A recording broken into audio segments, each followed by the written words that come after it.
Inyong mapapakinggan ang programang Know Your Bible. Alamin ang inyong Biblia. Hatid sa inyo ng World Radio International and is supported by Church of Christ.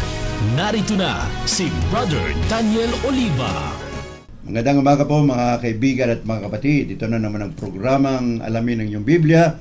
Know Your Bible program. Hatid po sa inyo ng World Radio International through White Sparrow Road, Church of Christ and West Monroe, Louisiana, USA. Inyo po lingkod na nagbibigay ng mensahe, Brother Dan Oliva. Sa umagang ito po mga kaibigan, ito po ay intended for May 5, 2024 sa ating radio broadcast. But ina-advance mo natin ito sa YouTube. Sa Friday pa lang, mayroon po tayong guest speakers, Brother Dondon Manuel, one of the workers ng La Trinidad Church of Christ. At ang kanya pong mensahe ay pinamagatan niyang Safety Tips Against Eternal Fire, Jesus Way, ang mga paraan para makaiwas sa nagbabagang apoy na walang hanggan, ang pamamaraan ng ating Panginoong Jesucristo, hango po sa Marcos Kapitulo 9, talatang 42-49. Magandang umaga mga kapatid. Katulad po ng pagpapakilala sa akin ni kapatid na Danny Oliva, ako po ang inyong lingkod, si kapatid na Dondon Manuel. Ang pag-aaralan po natin ngayon ay mga pamamaraan upang maiwasan ang walang hanggang apoy, pamamaraan ni Jesus. Bakit po importante ang pamamaraan ni Jesus mga kapatid? Sapagkat maraming mga paraan ang tao na akala natin tama pero hindi pala. Sabi sa Proverbs 12:14 or Proverbs 14:12, there is a way that seems right to a man but in the end leads to death. Yan po, no? Pagka taon-taon mga kapatid, no, meron tayong tinatawag na Fire Prevention Month. Ang layunin po nito ay magbigay babala, paalala sa mga tao na mag-ingat sa panahon ng sunog. Hindi ba mga kapatid, takot na takot ang tao masunugan? Ang sabi, mas mabuting ikaw ay manakawan kaysa ikaw ay masunugan. Pero pagdating sa ating mga material things, tayo po ay natatakot. Pero pagdating sa pagkasunog ng kaluluwa natin o kaya ng mga tao, ay hindi po tayo nangangamba, mga kapatid. Bakit po ganyan?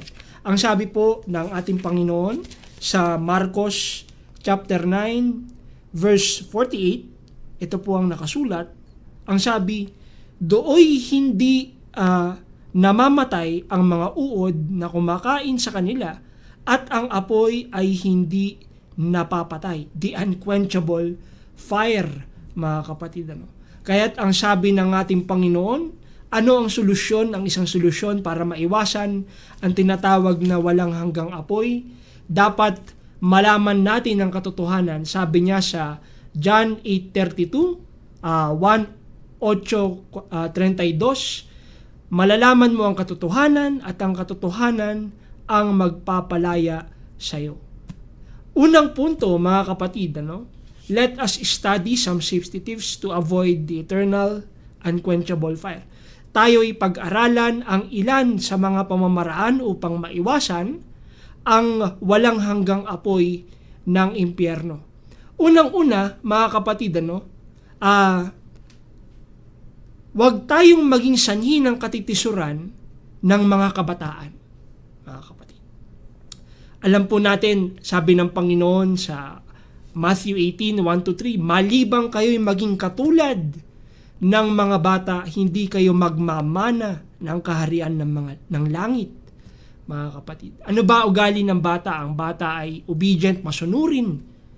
Ang kanilang pananampalataya, kung sabihin, kung ikaw ay kanilang magulang o sila'y malapit sa iyo, kilala ka nila, ano man ang sabihin mo, papaniwalaan nila. That's faith. At imagine po ninyo kung ang kabataan o ang mga bata ay turuan natin or tayo ang maging sanhi ng pagkakasala. Yan ay malaking kasalanan sa mata ng ating Panginoon.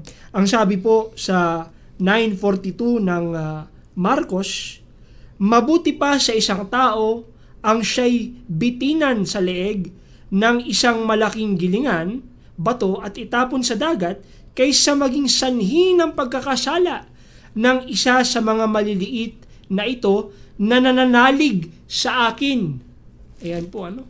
So, maaaring ito'y talagang bata, inosenteng bata, or maaaring tumutukoy din ito sa isang taong bata pa sa pananampalataya. Sabi sa John 3 verse 5, unless you are born again, you cannot enter the kingdom of God. So ang isang bagong mananampalataya ay maituturing sa isang bagong silang na sanggol. Pero be that as it may, anuman yan, literal na bata man o isang tao sa bata sa pananampalataya, ang punto dapat hindi tayo maging sanhi ng pagkakasala ng mga ito. Ano po mga kapatid?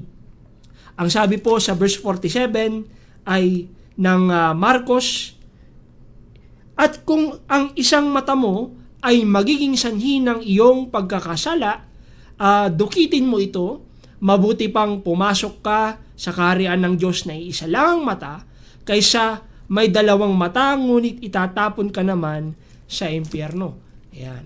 Pero tandaan natin mga kapatid, ito po ay hindi literal. Baka po mayroong nakikinig sa atin, sabi ni brother Don, dukitin mo ang mata nyo. Wag naman po. Parang awa nyo na, mga kapatid. Ang punto po rito, kung ang iyong kamay nagiging sanhi ng iyong pagkakasala, itigil mo ang ginagawang masama ng iyong kamay. Kung ang iyong mata nagiging sanhi ng iyong pagkakasala, itigil mo ang mga kasalanang tinititigan ng iyong mata. Yan po ang punto niyan, mga kapatid. Wag po nating iliteral. Pangalawang punto po natin, mga kapatid, not becoming a stumbling block to the weak. Hindi maging sanhi ng katitisuran ng mga mahihina, mga kapatid. Pakinggan, tignan nyo po mga kapatid, ganun na lamang ang pagmamahal ng Panginoon sa lahat ng tao. Especially doon sa taong walang kaya or yung mahina sa pananampalataya. Ang sabi po ni Apostol Pablo sa unang Korinto 8 versikulo 9 hanggang 13, ito po ang nakasulat. Ngunit mag-ingat kayo, baka ang paggamit ninyo ng kalayaang kumain ng anumang pagkain ay maging sanhi ng pagkakasala ng mahihina sa kanyang paniniwala. Kung ikaw ay may sapat na kaalaman ay kumain sa loob ng templo ng mga Diyos-Diyosan at makita ka ng kapatid na mahina ang budhi, hindi kaya siya mabuyong kumain niyon kahit inihandog sa Diyos-Diyosan?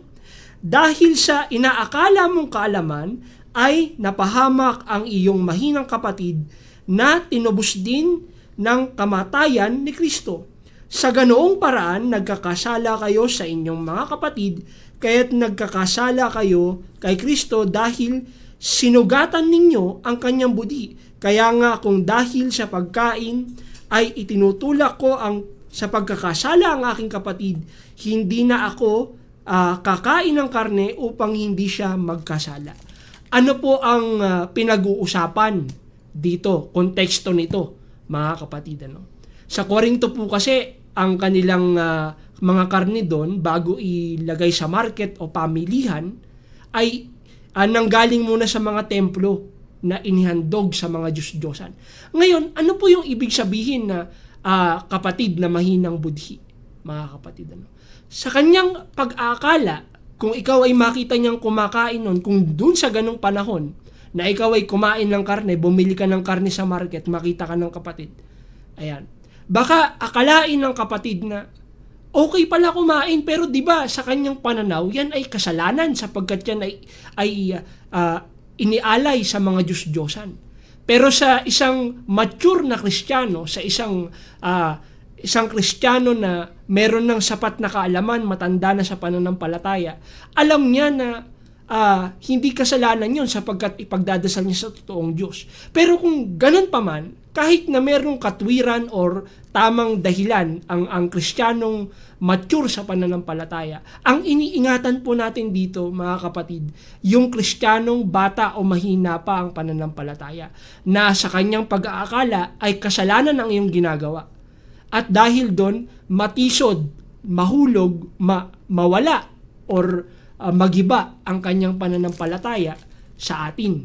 At sabi diyan, sa ganung paraan nagkakasala ka sa Panginoong Jesucristo sapagkat ang Panginoong Jesucristo ay namatay rin para sa kapatid na ito na mahina pa sa pananampalataya. Ang sabi naman sa Romans 15 verse 1 and 2, yung mga malalakas ay huwag magdiwang sa kasawian ng mga mahihina. Sa halip, ang mga kung inaakala natin tayo ay malakas sa pananampalataya, tulungan natin ang ating kapatid na mahina sa pananampalataya, ipaunawa natin. No? So, ganyan po, mga kapatid. Ang mga idolo or idols, mga kapatid, ay walang halaga. No po?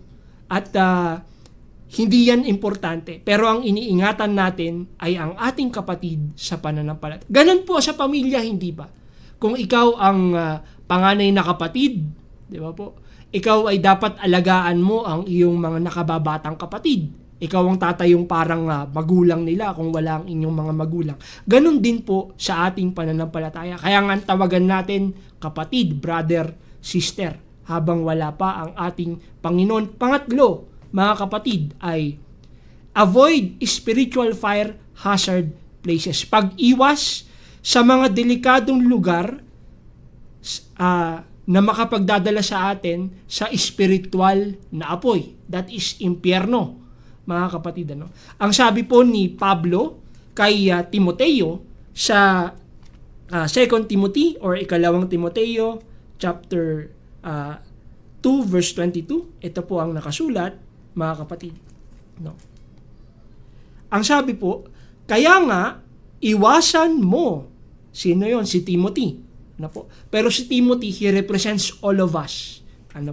But especially to the youth, ang kabataan, sapagkat malakas ang hatak ng mundo or ng kasalanan sa mga kabataan particularly. Kaya nga iwasan mo ang mga masasamang hilig ng kabataan. Sa halip ay pagsikapan mong maging matuwid, tapat, mapagmahal at mapayapa kasama ng mga taong may pusong malinis na tumatawag sa Panginoon. Tignan ninyo, mga kapatid, kung meron tayong iiwasan, kung meron tayong tatanggalin, meron naman tayong idadagdag. Pansinin po ninyo, iwasan, pagsikapan, yan po ay verb, action word yan, ginagawa yan, mga kapatid. Meron tayong kailangang gawin. Pagsikapan mo, pursue, sa English, pagsikapan mo ang kapayapaan, pagmamahal, at katapatan. Kasama ng mga taong tumatawag sa Panginoon ng may pusong malinis. Sino yung mga yan, mga kapatid sa Panginoon? Sa tingin nyo ba, mga kapatid, kung ang lagi mong kasama ay mga taong may takot sa Panginoon, ay nagtitiwala sa Panginoon, ano ba ang pag-uusapan nyo? Mga bagay na spiritual, mga bagay na may sense, mahalaga. Hindi yung mga bagay na walang kwenta. Pero kung ang kasama mo ay mga non-believers, mga kapatid, mas malamang na ang usapan ninyo ay mapunta sa mga bagay na walang kabuluhan. Ang sabi po ni Apostol Pablo sa kanyang sulat sa ikalawang Korinto 6:14, ito po ang nakasulat, mga kapatid. Yan. Ang sabi po ni Apostol Pablo ay ito. Yan. 14. Huwag kayong makisama sa mga di sumasampalataya na parabang kapareho ninyo sila. Maaari bang magsama ang katwiran at ang kalikuan o kaya'y ang liwanag at ang kadiliman? Maaari bang magkasundo si Kristo at ang diablo? Ano ang kaugnayan ng sumasampalataya sa di sumasampalataya? O di kaya'y ang templo ng Diyos sa Diyos-Diyosan?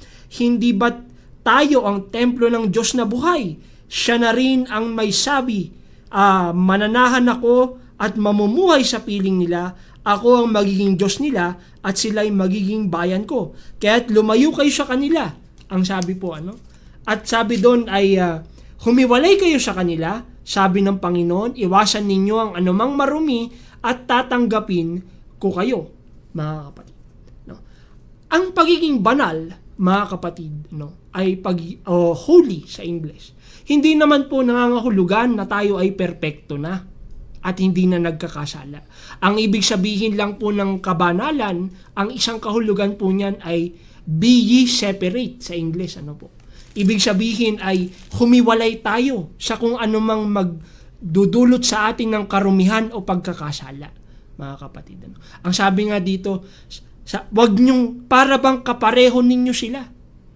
Kung ang pagtingin sa atin, Kristiyano ka, yung kasama mo hindi, tapos parehas kayong nang ginagawa, papaano ka pa magiging ilaw at asin dito sa sanlibutan, mga kapatid, ano? Sa Matthew 5:13-16, yan, basahin nyo na lang yan, mga kapatid. No? Wala raw pagkakaparehas ang Diyos at si Belial or ang Diablo, mga kapatid. At ang paalala rito, tayo ay templo ng Diyos, mga kapatid. Ingatan natin ang templo ng Diyos. Sa 1 Corinthians chapter 3 verse 16-17, pinaalala muli doon, tayo ang templo ng Diyos. Sabi sa verse 17, ang sino mang sumira sa templo ng Diyos, sisirain din ng Diyos. Ano yung distraction doon or pagkasira? Impyerno yon, mga kapatid.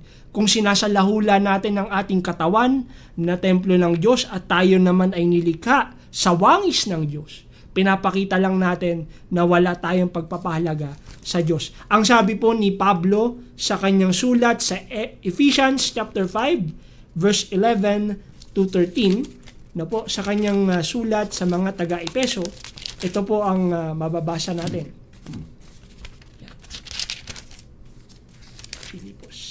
Ephesians chapter 5 verse 11-13. Ang sabi po ni Apostol Pablo ay ito: huwag kayong makibahagi sa mga gawain ng kadiliman na walang ibinubunga na mabuti, sa halip ay ibunyag ninyo ang mga iyon. Kahiya-hiyang mabanggit man lamang ang mga bagay na iyon na ginagawa nila ng lihim.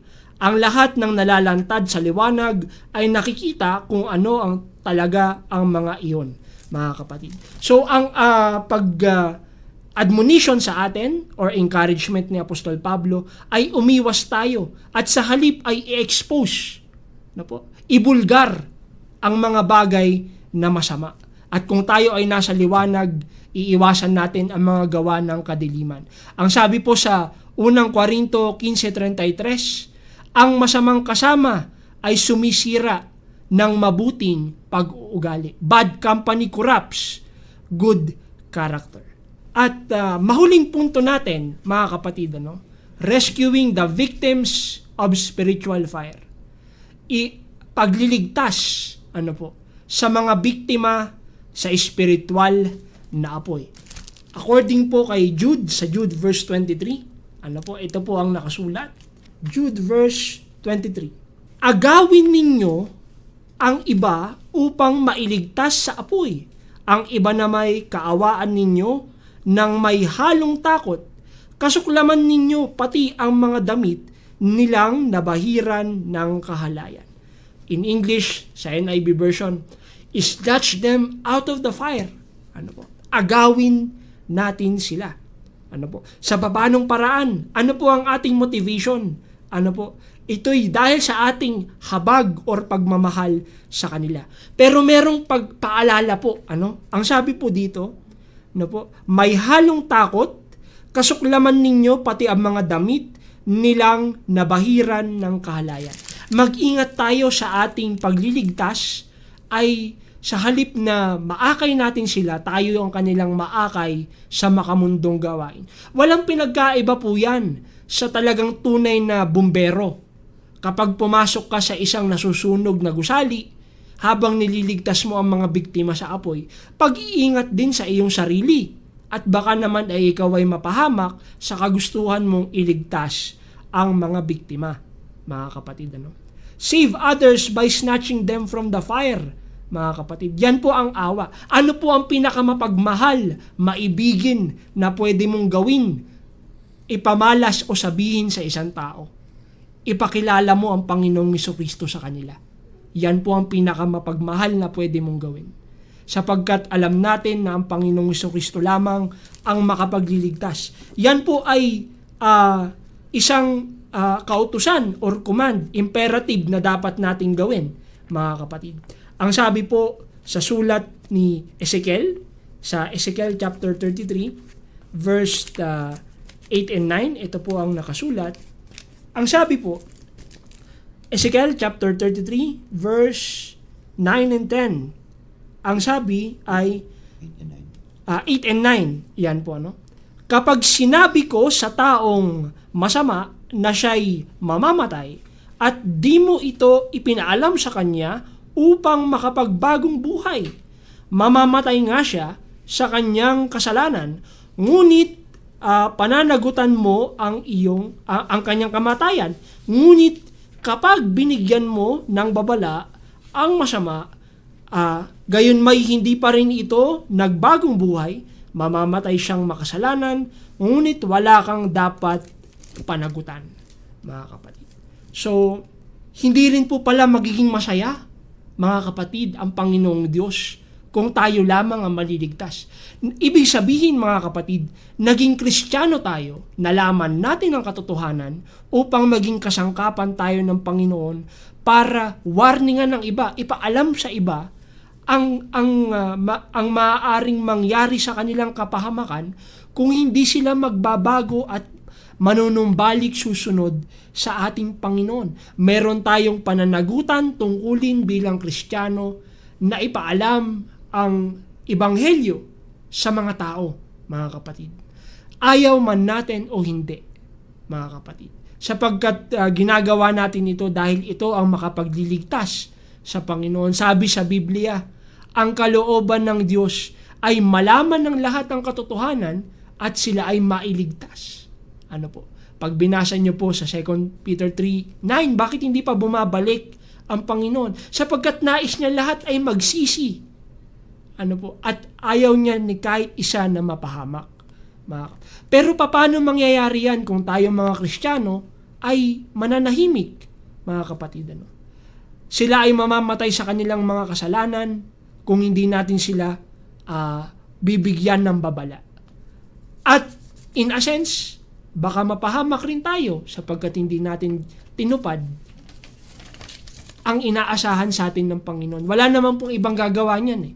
Ang Kristiyano lang ang inaasahan ng Panginoon. Kumbaga sa magulang, wala namang ibang mag-aalaga ng bahay, wala namang ibang mag-aalaga ng mga kapatid kung hindi yung binili ng matandang kuya, yung panganay, mga kapatid.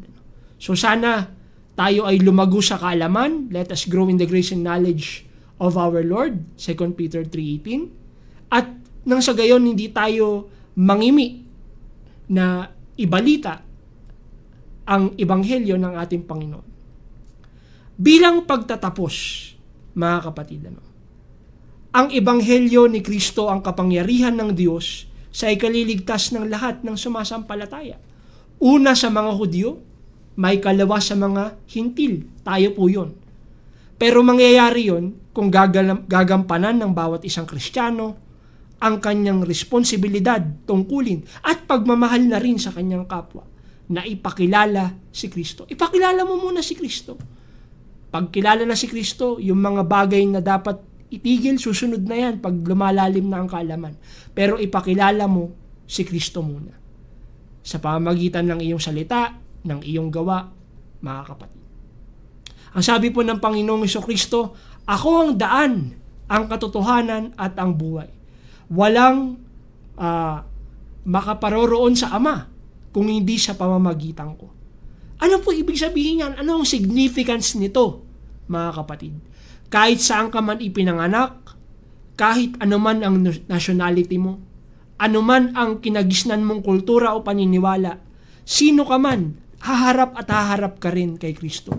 Maaaring sinasabi po ng nakikinig sa akin, sa atin ngayon, hindi ko kailangan si Kristo kasi malakas pa ako.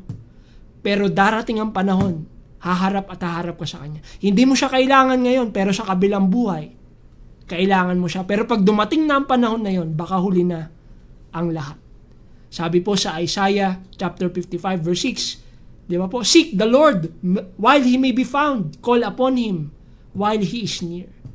Meron pong time limit na po. Kasi maaaring bumalik ang Panginoon anumang oras o tayo naman ang sumakabilang buhay. Ano po ang mga dapat nating sundin upang makaiwas na masunog sa walang hanggang apoy ng impyerno? Ang sabi po sa aklat ni Marcos, Mark 16:16, ang sino mang sumampalataya at mabautismuhan ay siyang maliligtas. At mga kapatid, he who believes and is baptized will be saved, and he who does not believe shall be condemned. Yan po ang formula ng ating Panginoon. Siya mismo ang nagsabi niyan. Siyempre, kung hindi ka naman sumasampalataya, hindi ka talaga magpapabautismo. Kaya ka nga nagpabautismo para ipakita ang pananampalataya mo. So, hindi na importante yung last phrase kasi understood na dun sa umpisa pa lang na kung if you do not believe, of course, you will not go into the process of baptism, mga kapatid. But, tatanungin ko kayo, ito yung mga final words ng ating Panginoon before siya bumalik sa langit. Meron bang bibitawan ng Panginoon na hindi mahalagang utos or paalala? Parang sa isang magulang na nagbibigay ng huling habilin. Hindi ba siya magbibigay ng huling habilin? Or ang kanya bang bibitawan bago siya umalis ay hindi mahalaga? The fact na sinabi ito ng Panginoon mahalaga. He who believes and is baptized, that's conjunction, magkasama yon, mga kapatid. Hindi sinabing he who is baptized, he who believes is saved and then is baptized. Hindi po. Ang sabi doon, he who believes and is baptized will be saved. Napakamalinaw niyan. Para saan ba ang bautismo? Sabi po ni Pedro, Acts 2:38. Di ba po? Sumampalataya kayo at magpabautismo. Magsisi. Yan. Repent and be baptized, every one of you, for the forgiveness of your sins, in the name of Jesus Christ. Para saan po ang bautismo, mga kapatid? For the forgiveness of sins. Para sa ikapagpapatawad ng ating mga kasalanan. Sabi po sa Acts 22:16, what are you waiting for? Arise and be baptized, washing away thy sins, calling upon the name of the Lord. So, calling upon the name of the Lord, yung pagtawag sa pangalan ng Diyos, it is the act of baptism, mga kapatid. It will wash away your sins. Huhugasan tayong malinis sa ating mga kasalanan. Now is the acceptable time. Today is the day of salvation. Maaaring tinatanong mo, kailan ko ito gagawin, Brother Don? Kailan? Kung ang Diyos ang tatanungin, kung naintindihan mo na ngayon kung para saan ang ebanghelyo, kung para saan ang bautismo, now is the day of salvation. Ngayon mismo, ang araw ng kaligtasan. Ikaw lamang, kapatid, ikaw lamang ang hinihintay ng ating Panginoon. Ang sabi ng Panginoon sa Matthew chapter 11, verse 28 to 30, ang sabi po ng Panginoon ay ito. Nakasulat, Matthew chapter 11, verse 28 to 30. Lumapit kayo sa akin, kayong lahat na nahihirapan at lubhang nabibigatan sa inyong pasanin, at kayo'y bibigyan ko ng kapahingahan. Pasanin ninyo ang aking pamatok at matuto kayo sa akin. Ako'y maamo at may mapagpakumbabang puso. Makatatagpo kayo ng kapahingahan, sapagkat madaling dalihin ang aking pamatok at magaan pasanin ang ibinibigay ko sa inyo. Ano po yung pamatok dito? Katuruan. Napaka-basic, napaka-easy, napakadali. Pag sinunod natin ang katuruan ng ating Panginoon. Tao lang naman minsan po ang nagbibigay ng hirap. Simpleng bagay, binagawa nating komplikado. Pero saan po kayo nakakita na ang hari ng mga hari, Panginoon ng Panginoon, siya pa yung nag-aanyaya sa inyo? Nagmamakaawa sa atin. Pumunta kayo sa akin. Meron ba kayong kilalang taong may mataas na estado sa buhay na magmamakaawa pa sa inyo? Tulungan lang kayo. Pero ang Diyos, nagmamakaawa, kumakatok sa inyong mga puso, mga kapatid. Ano po ang pumipigil sa atin para lumapit sa ating Panginoon? Maraming salamat po, mga kapatid. Ako po si Brother Don. Thank you very much. Narinig po niyo, mga kaibigan at mga kapatid, ang mensahe na binigay ni kapatid na Don Manuel ng La Trinidad Congregation, at sinabi pa niya ang tungkol sa mga pamamaraan para maiwasan ang eternal fire o walang hanggang apoy, ang pamamaraan ng ating Panginoon Kristo. At maraming salamat kapatid na Dondon, at nawa ang ating mensahe ay tumimo sa mga puso at pag-iisip ng ating mga listeners, hearers, and of course mga YouTube subscribers and followers. Sa pagtatapos po mga kaibigan at mga kapatid, acknowledge natin ang ating sponsors, ang World Radio International at ang iba pang mga kapatiran na tumutulong sa pag-ngaral ng Ebanghelyo dito sa radyo, sa YouTube, sa social media at sa iba pang pamamaraan. Manalangin po tayo mga kaibigan at mga kapatid. Ama po naming banal, marami pong salamat sa mensahe na narinig namin. Nawa ito po ay maging gabay upang ang mga tagapakinig, mga subscribers sa social media at YouTube ay isipin nila na maaari pong makaiwas sa spiritual and eternal fire sa hell or sa impyerno, at ang pamamaraan po ay binanggit ni kapatid na Dondon sa kanyang mensahe this morning. At nawa Panginoon, bendisyonan niyo ang lahat ng mga nakinig, mga subscribers, pati na rin ang aming mga sponsors, pati na rin ang radio station na ito. At nawa Panginoon, ang iyong ebanghelyo ay maging makapangyarihan pa rin sa puso at sa mga pag-iisip ng aming mga tagapakinig. Patawarin niyo po kami, Panginoon, sa aming mga pagkukula at pagkasala, at pinapatawad din namin ang mga nagkulang at nagkasala sa amin. Ito pong lahat, iniling namin sa mahal na pangalan ng iyong anak na si Jesucristo. Amen. Amen. Amen. Praise the Lord, for He is glorious. Never shall His promise fail. God victorious, sin and death shall not prevail. Hallelujah, amen, hallelujah, amen.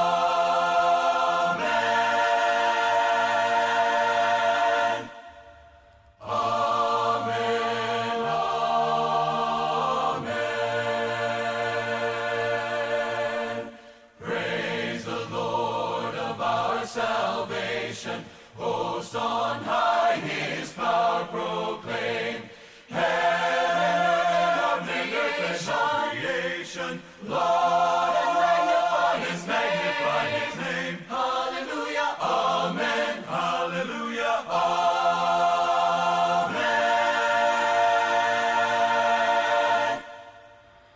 Amen,